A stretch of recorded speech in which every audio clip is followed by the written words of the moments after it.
Actu Plus Mag, le magazine d'actualité pour tous. Honorable, vous avez la parole.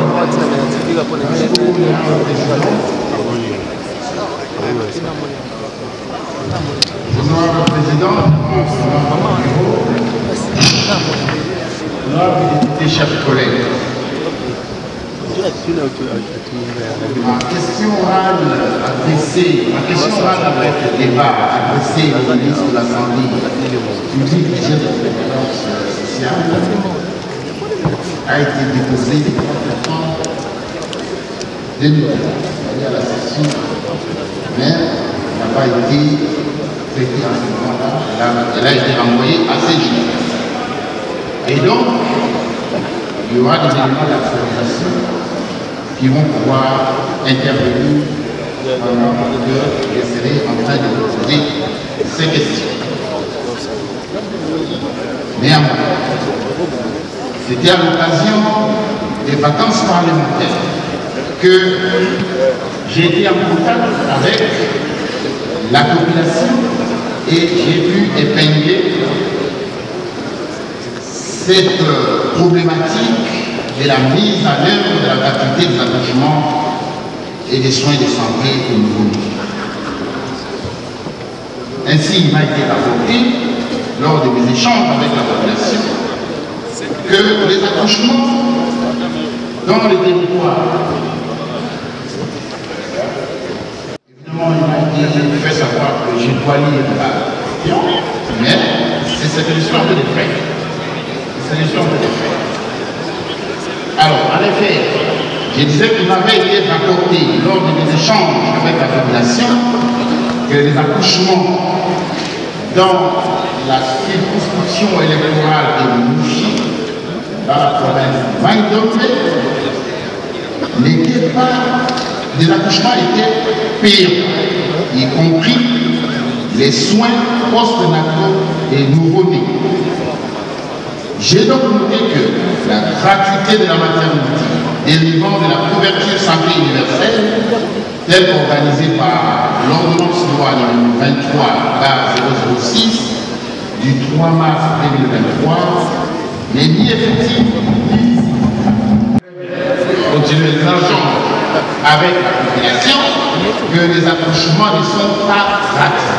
C'est-à-dire que les actes d'accouchement sont payants, y compris les soins post-nataux des nouveaux-nés.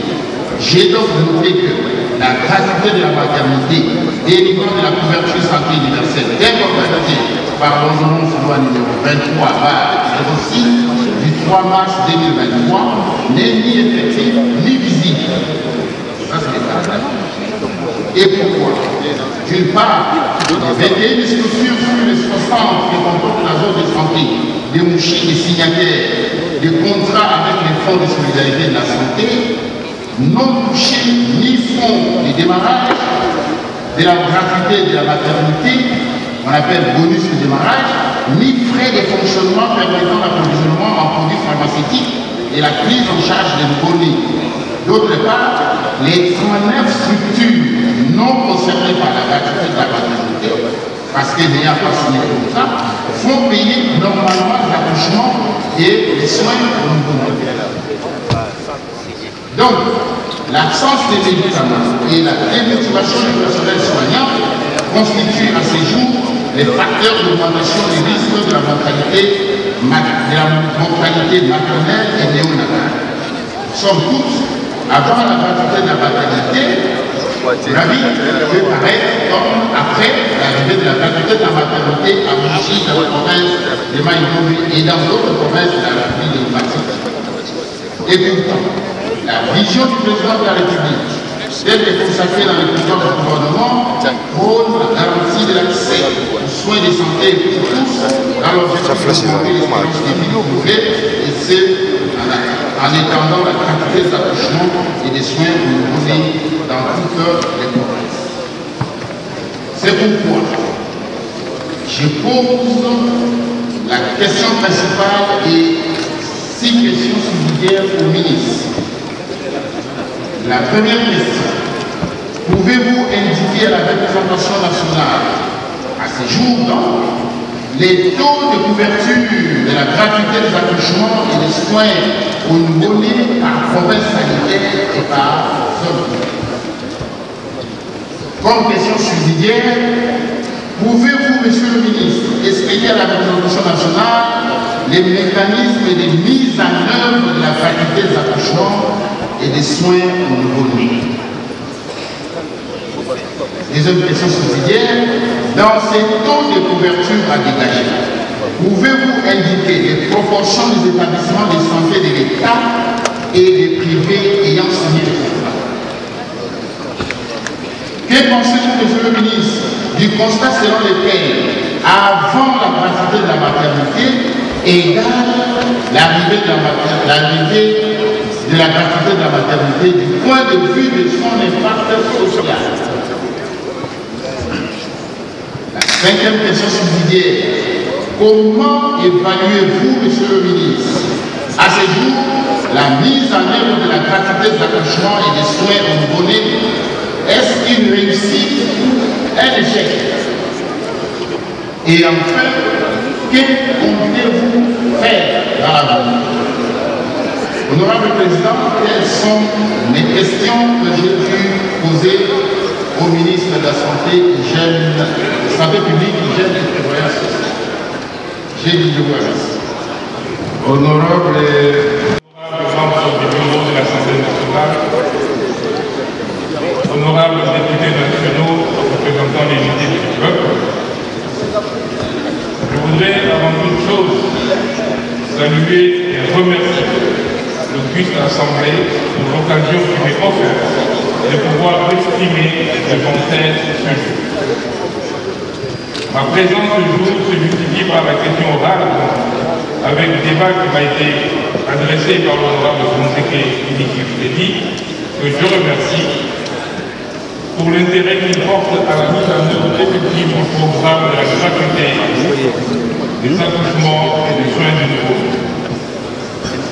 Cette démarche est à la fois conforme à l'esprit de la Constitution en ses articles 100, alinéa 2 et 138, ainsi qu'au règlement intérieur de l'Assemblée nationale en ses articles 180 et 181, qui m'offre l'opportunité d'exercer le devoir de redevabilité en tant que membre du gouvernement vis-à-vis des élus du peuple que vous êtes. La santé est une des priorités du chef de l'État, mais aussi une grande préoccupation pour les élus du peuple.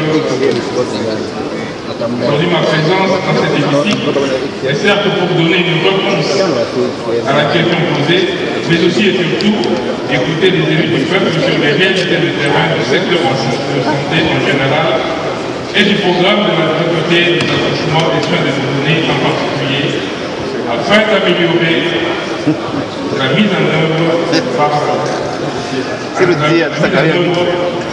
le gouvernement de ce programme.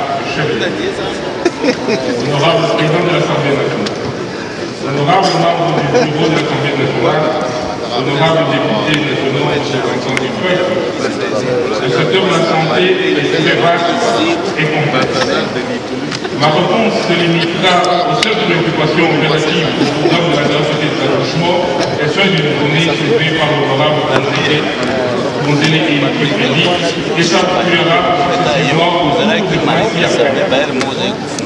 d'abord, le taux de couverture du programme de la gratuité des accouchements et soins du nouveau-né par province sanitaire, par zone de santé, depuis son lancement le 5 septembre 2020.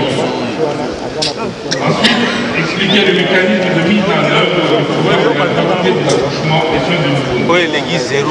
Troisièmement, indiquer les proportions des établissements de santé de l'État et privés ayant signé le contrat dans le cadre de ce programme. Quatrièmement, donner l'avis sur l'impact social.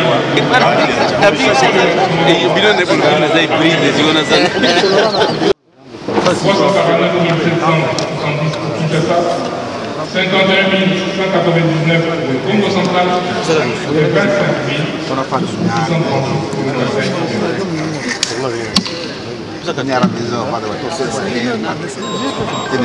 Je crois donc Avec ces chiffres, il est difficile de dire avant égal à il faut imaginer que ces nouveaux-nés, avant, ils mouraient tout simplement parce qu'ils n'étaient pas pris en charge. Maintenant, ils sont pris en charge.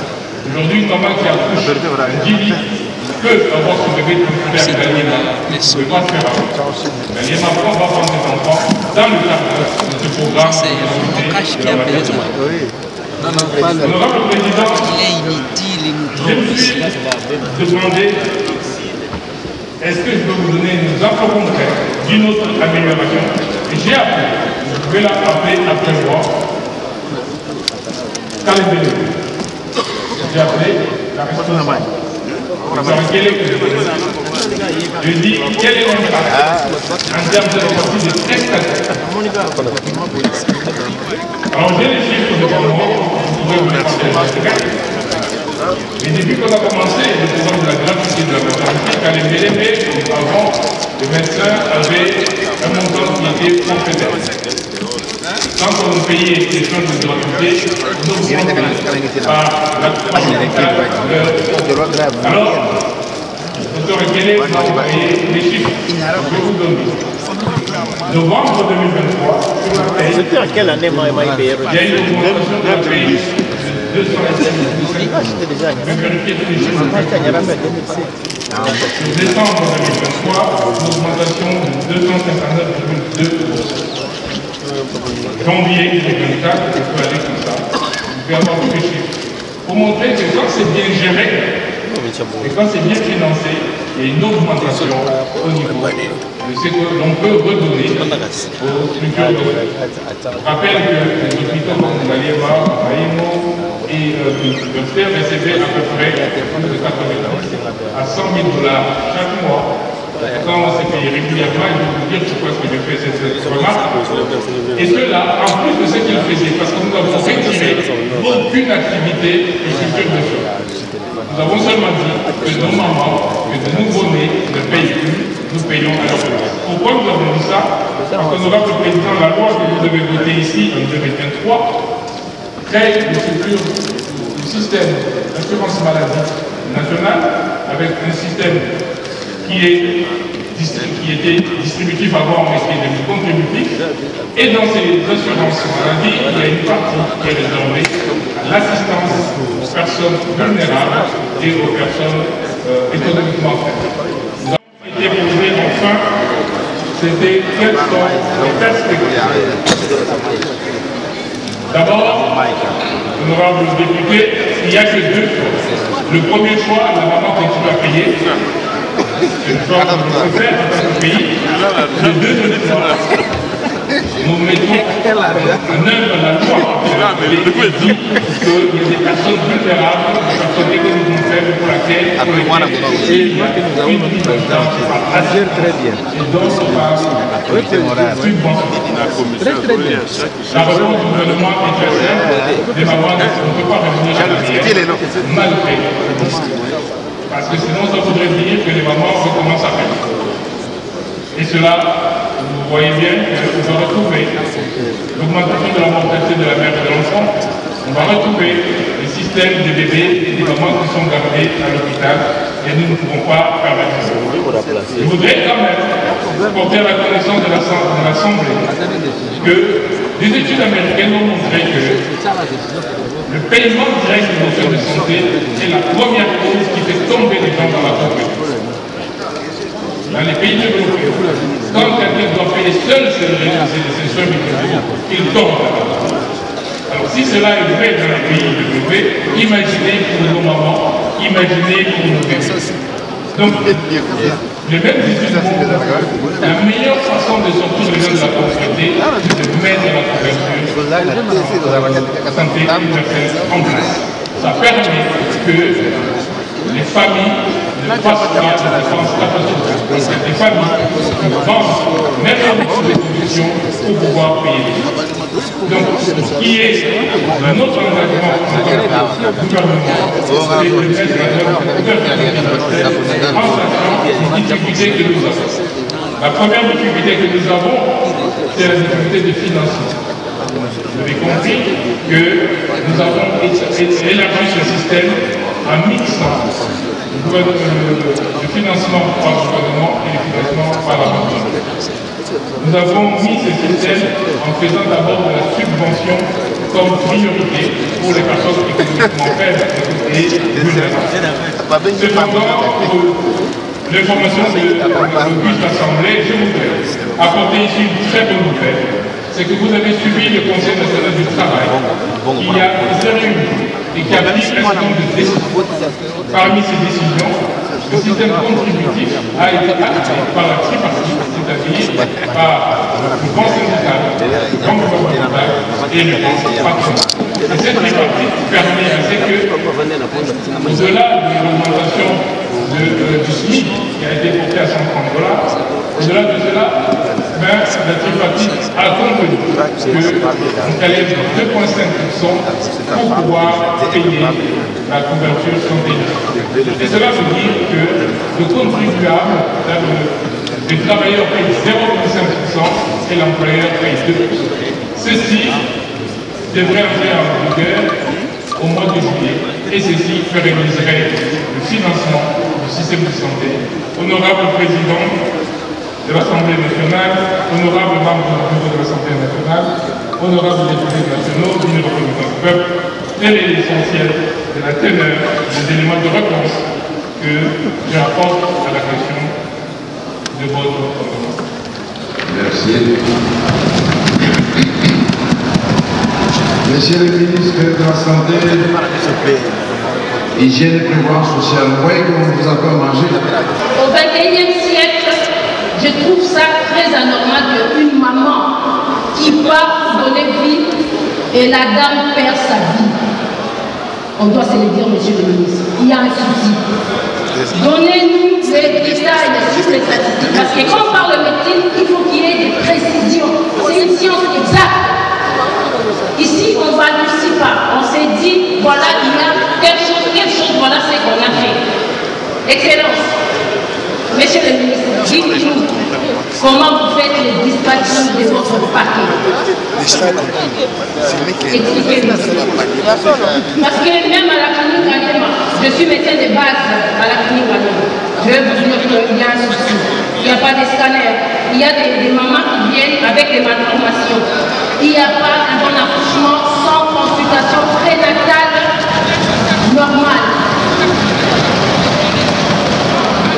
Il y a des mamans, là je vous parle d'un travail que j'ai fait sur le terrain.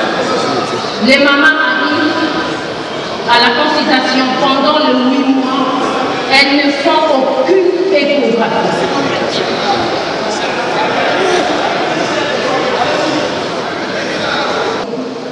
Parlementaire. Je venais d'être à l'Équateur. Je venais d'être à l'Équateur. Honorable président de l'Assemblée nationale. Pas de scanner, rien.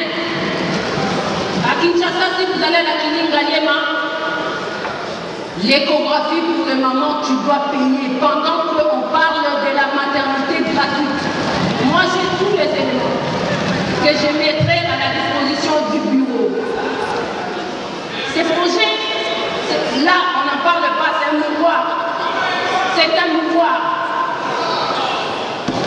Là, je vous parle, honorable président de l'Assemblée nationale, il y a un médecin de Maman Emo qui a perdu sa fille pendant l'accouchement. Il y a un député ici même qui a perdu sa femme lors de l'accouchement. On parle des enfants des médecins, on parle des femmes des députés. Posons-nous la question sur les Congolais lambda. Si c'était mon intervention a porté sur l'effectivité de la gratuité de la maternité. C'était une question orale initiée par le collègue par rapport à sa province qui n'avait pas encore vu cette gratuité de la maternité être effective. Moi, je suis élu d'une province qui en est bénéficiaire, donc c'était pour nous l'occasion de pouvoir porter le plaidoyer ou de faire une évaluation à mi-parcours de cette initiative louable du chef de l'État qui soulage certes le portefeuille de la population bénéficiaire, mais d'un côté, il faut regarder que cette gratuité-là soit accompagnée de la qualité des soins. Et ça, c'est le plaidoyer qui concerne les structures qui ont été affiliées à ce programme du chef de l'État. Il faudrait qu'une enquête parlementaire sérieuse soit initiée pour qu'on puisse évaluer si effectivement ces fonds alloués suffisent, si les médicaments arrivent à bon escient et s'ils sont de bonne qualité, parce qu'on assiste à des ruptures de stock et il y a beaucoup de problèmes qui se posent. La mortalité maternelle affiche encore des chiffres très élevés. C'est vrai que le ministre a dit que ces chiffres ont été améliorés par la gratuité, mais nous nous disons qu'on doit absolument donner des statistiques comparatives pour pouvoir conclure si effectivement nous atteignons l'objectif de développement durable, parce que nous devons avoir moins de 100 femmes qui décèdent pour 100 000 naissances. Or, ce n'est pas encore le cas parce que nous devons améliorer la qualité. Les femmes donnent naissance, mais il y a un problème au niveau du plateau technique pour recevoir les nouveaux-nés, surtout quand ils sont prématurés. Et il y a encore beaucoup de morts de ce côté-là. Et sans compter que même la prise en charge autour de la grossesse, il y a des préalables. Une femme doit avoir au moins 3 échographies, pas une. Donc en fait, ce programme doit être revu et appliqué de manière correcte pour qu'il n'y ait pas, qu'on puisse minimiser effectivement cette mortalité maternelle. Moi, je suis honorable docteur Bienvenu Mangonza. Je suis élu du territoire de Lissala. C'est les contrôles parlementaires qui entrent dans le cadre de nos attributions. Il était question d'écouter le ministre de la Santé qui est venu répondre aux questions orales avec des balles lui adressées par un collègue en rapport avec la gratuité de l'accouchement, la politique de la gratuité de l'accouchement et les soins aux nouveau-nés. La gratuité de la maternité ne marche pas. Ça, on doit se le dire. La gratuité ne marche pas. Je l'ai dit, que si on veut atteindre nos objectifs, nous devons améliorer, nous devons assurer les médicaments, nous devons assurer les consommables, nous devons assurer les commodités, nous devons motiver les personnels de santé. Mais si vous faites le tour aujourd'hui dans les structures, dans les provinces où la gratuité est implémentée, il y a d'abord le retard d'approvisionnement aux médicaments, le retard de paiement d'abord, on n'approvisionne pas les médicaments, le paiement vient en retard, et même ce qu'on donne, ce qu'on paye ne permettent pas aux structures de couvrir leurs charges de fonctionnement. Ce qui fait qu'on observe un effet contraire.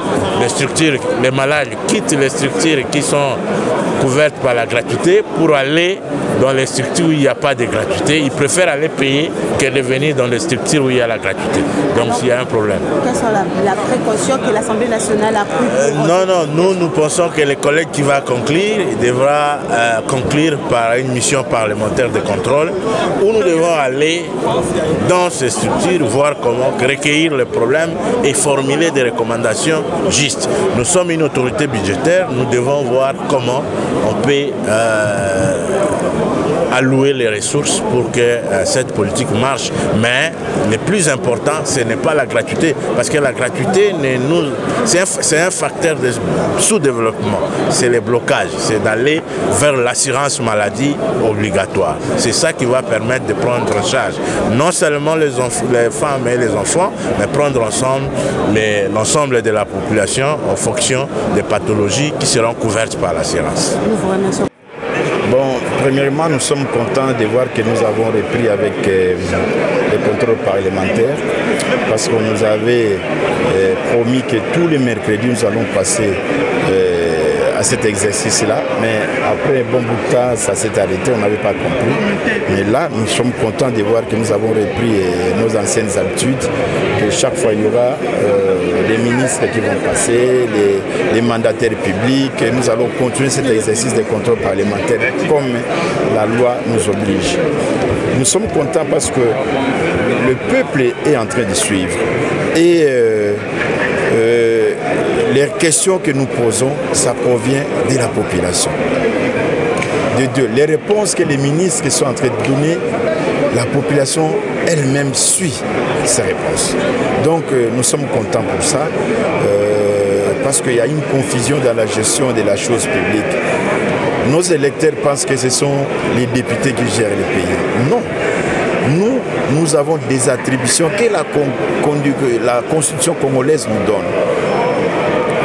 Nous légiférons des lois, nous proposons aussi des lois et nous faisons des contrôles parlementaires. C'est de cette façon-là que nous travaillons pour aider la population. Et maintenant, quand on revient aux réponses que les ministres ont données, bon, chacun essaye de donner des réponses par rapport aux questions posées en essayant de se dédouaner. Mais quand vous allez à la population, la souffrance est énorme. Prenons par exemple pour le ministre de la Santé. La question qui était posée essentiellement par rapport à la gratuité de la maternité et des soins de santé infantile. Quand nous allons, vous avez écouté les collègues qui sont intervenus de l'intérieur du pays, il y a des sérieux problèmes.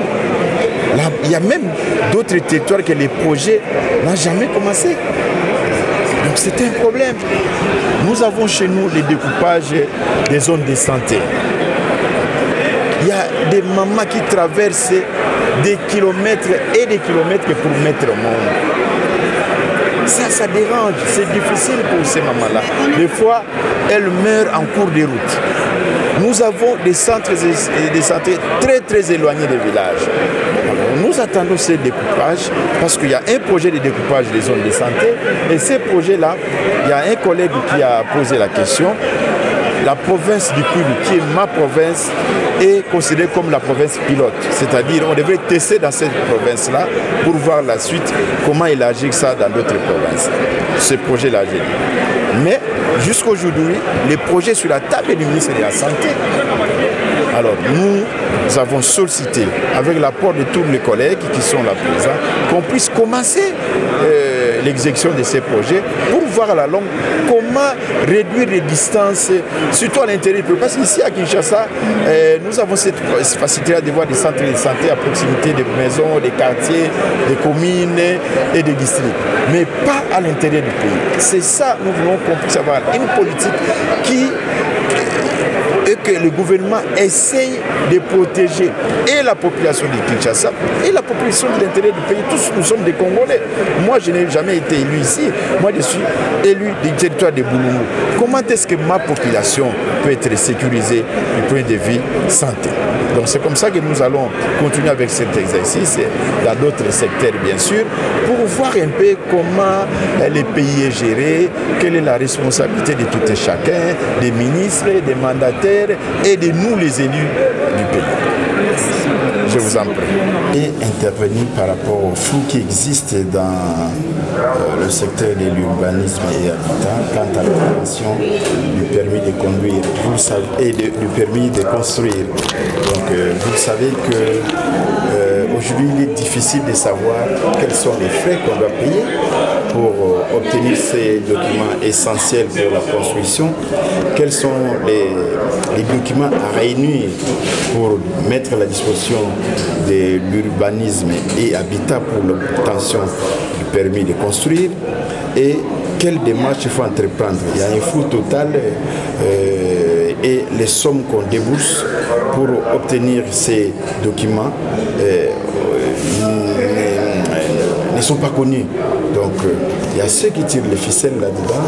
C'est ainsi que nous avons posé la question au ministre de mettre à la disposition de la population congolaise les différentes étapes où vous devez franchir pour l'obtention du permis de construire, ainsi que le moyen financier qu'on doit engager, c'est-à-dire les frais, l'argent, les montants qu'on doit payer et les documents qu'on doit réunir. Ça, c'est la première question. Et puis la deuxième question, je sais poser, c'est par rapport à mon territoire. Vous savez, moi, je suis élu du territoire de Boulungu et la cité de Boulungu, aujourd'hui, est menacée par plus de 100 têtes d'érosion. Donc cette cité-là est en voie de disparition.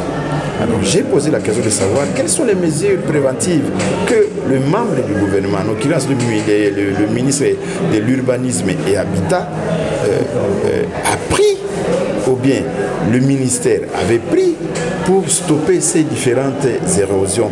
Et j'ai insisté que ce n'est pas seulement les cas de Boulungu, c'est presque toutes nos villes qui ont des sérieux problèmes. Même la ville de Kinshasa aussi est butée à ces problèmes des érosions. Quelles sont les mesures que le gouvernement a prises pour arrêter ces érosions afin que la population congolaise puisse vivre une vie meilleure dans toutes les villes ou dans toutes les cités de notre pays. Nous, ici, nous avons fait d'abord déposer des questions orales avec débat pour permettre au ministre de venir nous expliquer le problème ou bien de venir nous donner des réponses dans les différents secteurs qu'il gère. Mais maintenant, nous allons suivre. Si nous sentons que, surtout que l'auteur de la question orale avec débat sent que les réponses ne sont pas celles attendues, il y a d'autres étapes qui interviennent parce que la Constitution et les règlements d'ordre de l'Assemblée nationale prévient d'autres étapes auxquelles on peut arriver jusqu'à mettre à mal le ministre ou les mandataires qui n'arrivent pas à répondre. Parce que les questions que nous posons aujourd'hui, j'insiste, ce sont des questions que la population congolaise pose. Donc ça vient de la bouche plutôt des députés, mais l'auteur réel de ces questions, c'est la population. Donc, intervention Nangai, Ezali, Yaliboso pour Nagoyeba, pour nous permis de construire. Misolo Boni, Oyo, Foko Pesa, pour nous Mukanda a permis de construire. De deux, Mikanda Nini, il faut qu'on réunisse pour nous permis de construire. Il y a Misatu, étape nini faut qu'on les cas parce que les lois comme au Kenya football parce que nous canadiens vous savez bon non ba mikana musuba ko senga ka po bimisambon ya moto lini flou wana esila ya mi balé ezali problème ya érosion na pesi ndakisa cité na biso à Boulungu cité wana ezali chef lié ya institution en territoire na biso eza envoie à disparition pour na nini ba érosion plus de 100 têtes ba érosion eza tout autour la ville ya cité à Boulungu alors tous au na ministre ya habitat ba mesure nini bazozwa pour na ko arrêter ba érosion. Lorsque j'ai rédigé la question orale avec débat, j'ai suspecté les dysfonctionnements. Autrement dit, je voulais savoir si les programmes de la gratuité de maternité et des soins au nouveau-né étaient un programme qui s'appliquait correctement. Là, mes conclusions m'ont amené à considérer que, et c'est là l'appui des propos du ministre, selon lesquels 12 provinces sanitaires ne sont pas couvertes par les programmes de gratuité de maternité. Et dans les 14 provinces sur les 26 que compte notre pays, il y avait à l'intérieur de chaque province une certaine sélection des structures suivant un certain nombre de critères. Ce qui m'a amené donc à considérer que même dans la ville de Kinshasa, la gratuité s'applique et la gratuité ne s'applique pas. Parce qu'il y a des structures de santé où la gratuité peut s'appliquer et il y a d'autres structures de santé où la gratuité ne peut pas s'appliquer parce que n'ayant pas été sélectionné. Alors que ces programmes, c'est un programme ambitieux, c'est un programme phare du gouvernement, c'est un programme, c'est vraiment une ambition affichée du président de la République. J'ai donc suggéré que l'on évite 2 poids 2 mesures, qu'on évite une politique, un programme à double vitesse, où la population ne peut pas bénéficier de la même manière à l'action du gouvernement. J'ai voulu que l'on dise, ramener à l'attention du ministre, que la population a droit au traitement égal. L'accès aux services publics doit revenir de la même manière à toute la population congolaise. Alors, après que le ministre lui-même puisse surveiller les informations que nous lui donnons. Parce que nous lui disons que le personnel soignant n'est pas payé, nous lui disons que les équipes cadres ne sont pas payées, nous lui disons qu'il n'y a pas approvisionnement des médicaments. Nous lui avons dit, nous lui avons demandé en ce moment-là qu'à son niveau, qu'il puisse mettre de l'ordre. Comme il connaît déjà les problèmes, qu'il puisse chercher des solutions. Ça, c'est la première recommandation. La deuxième recommandation, c'est cette collaboration que j'ai dû solliciter avec les députés nationaux. Et l'inspiration, le modèle, c'est le modèle que le vice-premier ministre du Plan, avait essayé de faire. Établir une certaine collaboration avec les députés nationaux par caucus. Et comme ça, les problèmes sont connus et les députés apportent aussi leur point de vue dans l'amélioration de ce projet de gratuité des maternités. Merci beaucoup. Après la réplique.